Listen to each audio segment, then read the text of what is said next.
直想往前飞，寻遍千山和万水，一路走来不能回。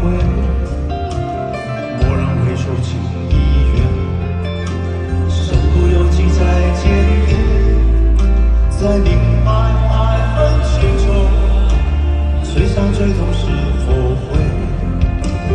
如果你不曾心碎，你已不会懂得我伤悲。当我眼中有泪，别问我是为谁，就让我忘了这一切。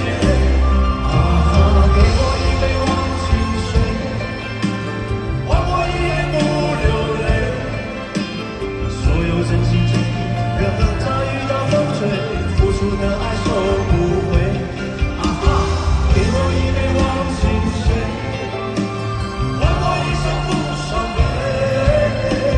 就算我会喝醉，就算我会心碎，也不会看见我流泪。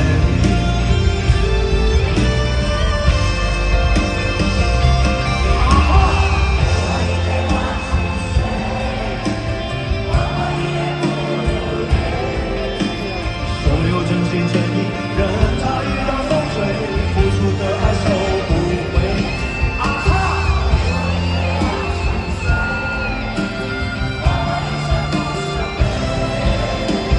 就算我会喝醉，就算我会心碎，不会看见我流泪。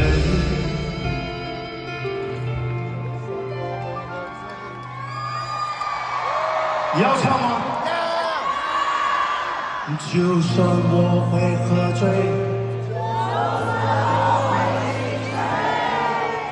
不会看见。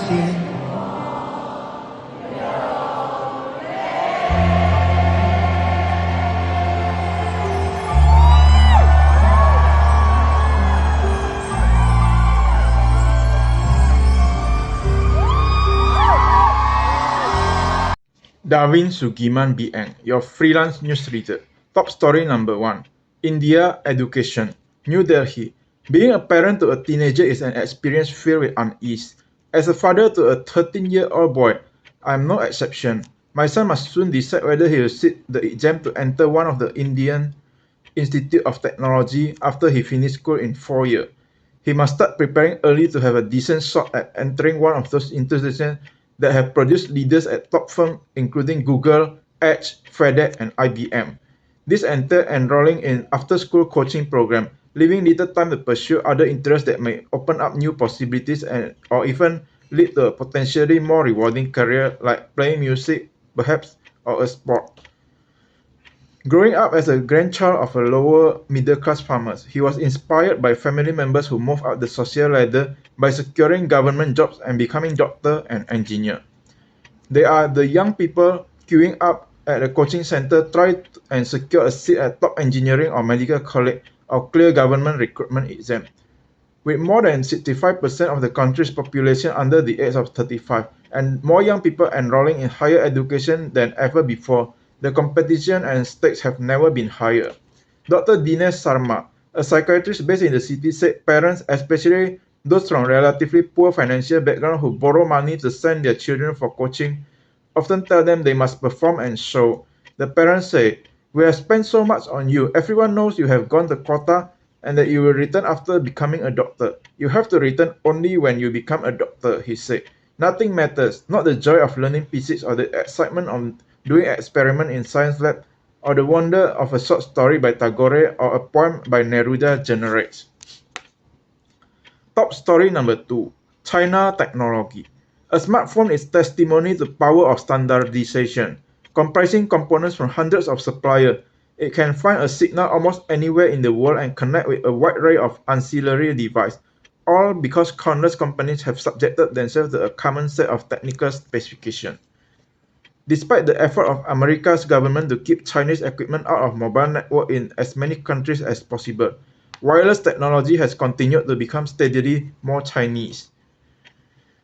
Companies such as Xiaomi, a maker of smartphones, and BOE Technology, the world's biggest producer of LED screens, also appear to be benefiting from royalties linked to technical standards. Hikvision, a Chinese maker of surveillance technology backed by China government and blacklisted in America, has been increasingly involved in standard setting. China has been playing a leading role in shaping early global standards for quantum technology. Unlike the West, which has tended to defer to private companies and industry associations in the standard setting process, China's approach is led by its government.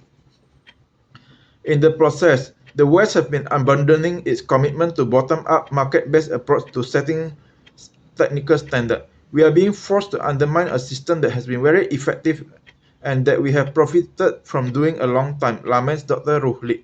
In more ways than one, China is making the West to play by China rule. Top story number 3. AMR, antimicrobial resistance. COVID-19 highlighted the critical role of infection prevention in Singapore healthcare facilities, but there is a silent ongoing pandemic that is under the radar of most Singaporeans, the rise of superbugs that are resistant to antibiotics. For nearly a century, antimicrobials have been wonder drug curing people of once fatal infection.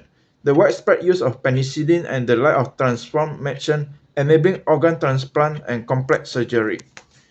Antimicrobial, including antibiotics, antifungal, and antiviral, among others, are medicines used to treat infectious disease in human, animal, and plant. However, some bacteria or pathogens have become resistant to antibiotics, and this has reached the point of being a global pandemic. In agriculture, antibiotics are not just used to treat animals when they are unwell, but also used as growth promoter in many meat-producing countries. They are included in the animal's feed to make them grow faster, especially in crowded conditions under which they are raised. While this has led to cheaper meat on the table, it has led to a sharp rise in antibiotic-resistant bacteria in the animal, which has led to spillover infection in humans. Antimicrobial resistance can seem overwhelming, but individual effort can make a difference in multi-front battle that involve not just medical and scientific communities. For instance, we can use antibiotics responsibly, taking antibiotics only when prescribed, and not asking doctors for antibiotics for viral infection such as flu or common cold. Top story number 4. News reading. In recent months, I have noticed a slightly troubling trend on the podcast. Many of them seem to be recommending that in order to live the best of your life, you should switch off from news entirely. I should make it clear that I do not think we should all be the kind of news junkies who keep up with every incremental development of a story as if it were some kind of civic duty. But to disconnect from the news entirely is to surprise someone else have done the work for you. To disconnect from the news entirely is to suppose that someone else has done the work for you, that someone else tell you what is true and what is false, who is right and who is wrong. It is also in a democracy to relinquish both the privilege and responsibility of holding our leaders to account. How are we going to ensure our nation are governed effectively and that the right leaders get into power in the first place if we know nothing of the candidates on offer, nor of the issues they propose to tackle? Our fractured, algorithm-driven attention economy has already made it difficult to agree on what is real and true. And while our much maligned mainstream media institutions must certainly do better at pursuing objectivity, turning off from them can surely only make the prospect of common truths dimmer, while distortion in people's perception of reality become more prevalent. In our utterly overwhelming world, disengagement from reality might seem like another easy answer.